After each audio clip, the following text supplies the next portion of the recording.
અમારે જે પ્રસંગ બનેલો એની અંદર કોઈ વ્યક્તિગત વાત શરૂ કરી, વ્યક્તિગત વાત શરૂ કરી 1.5 કલાક કરી અમારે આગળ. બીજા ભાઈ ઉભા હતા, એને આ કદડો લાગ્યો અને મને એમ લાગ્યું કે આ તો મને સમજવા માંડ્યું.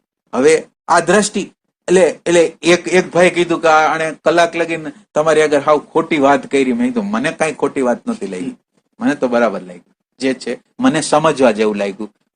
મને એટલો બધો ઇન્ટરેસ્ટ હતો પ્રકૃતિમાં, બહુ ઇન્ટરેસ્ટ હતો કે આ પ્રકૃતિઓ કઈ રીતે સમસ્યાઓ કરી શકે છે, કઈ રીતે વચ્ચે વચ્ચે માનવ વચ્ચેની સમસ્યાઓ પ્રગટ કરાવે છે, એનું કારણ શું. તો મને તો આમાં ઇન્ટરેસ્ટ હતો. તો હવે તમે વિચાર કરો, આપણને ખાલી જોવાની નજર છે એ ફેરવવાની છે, અને આપણા જે ધારાધોરણ છે ને હાવ રોંગ છે. આને આધ્યાત્મ કહેવાય ને આને સંસાર કહેવાય, એ આપણે ભેદ કેવી રીતે પાડ્યા છે એ મને નથી ખબર પડતી. માનો કે એની જગ્યાએ એક જણાએ લેક્ચર આપ્યું આત્માનું પરમાત્માનું, માનો કે 1 કલાક 1.5 કલાક, તમને એમાં પ્રોબ્લેમ નથી. અને ઓલો બિચારો એકચ્યુઅલ ઓલાએ તો હાવ ખોટી વાત કરી કે આત્માને જાણતો નથી, પરમાત્માને ખોટી વાત કરી, તમને ઇન્ટરેસ્ટ થી સાંભળો છો. અને ઓલાએ બિચારા એના દુઃખની રિયલ સેન્સમાં દુઃખની વાત કરી, તમને ત્યાં પ્રોબ્લેમ આવે. એટલે આ બધી વ્યાખ્યાઓ કે કઈ રીતે તમે બનાવી કે આ સંસારી માણસ, આ આધ્યાત્મિક માણસ, એ શું? તમે ખરેખર તમે પ્રશ્ન પૂછો તમે, એટલે આ સંસાર જ આધ્યાત્મ છે. માનો કે તમારી અંદર જે સંસારો આવતા હોય ને એને સોલ્વ કરવાની કળા છે ને એ આધ્યાત્મ છે. આધ્યાત્મ અલગ વસ્તુ કઈ નથી. માનો કે જે સમસ્યાઓ છે અને એ સમસ્યા ન રહે ને એટલે તમે આધ્યાત્મ છે.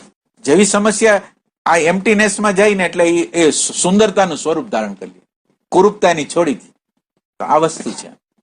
એના દ્વારા આપણને શીખવા શું મળ્યું? અન્ન, વસ્ત્ર અને આશરો બધું છે. જ્યાં લગીન મનની સાથેનો પનારો નહીં છોડે, તમારે તો લર્નિંગ થઈ ગયું કે મનનો પનારો નહીં છોડે ત્યાં લગીન આ દુઃખ જવાનું નથી. તો તમને તેને શીખડાવી ગયા,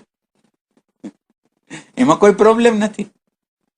એમની તમને આમ બતાવીને કહે છે કે ભાઈ મારી આગળ આ બધી વસ્તુ પરફેક્ટ છે, મારા કુટુંબીજનો પરફેક્ટ છે, બધી વસ્તુ મને પરફેક્ટ મળે, છતાં હું દુઃખી છું. તો એનું કારણ શું છે? તો કે આ મન સાથેનું તાદાત્મ્ય. તો મારે આ કરવું નથી, આને બતાવ્યું મારે કરવું.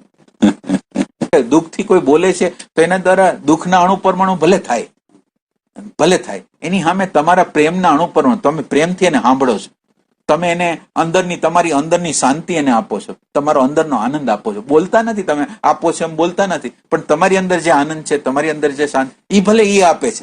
એના રેફરન્સમાં તમે માનો કે કોઈ વ્યક્તિને તમે સાંભળો છો, એના દુઃખને સાંભળો છો, એને સાંભળવાળું કોઈ મળ્યું, એને નિરાશ થાય છે કે મને ભલે હળવાશ થાય છે, ભલે ટેમ્પરરી હોય, પણ એને હળવાશ તો થાય છે કે કોઈ મારું સાંભળનાર.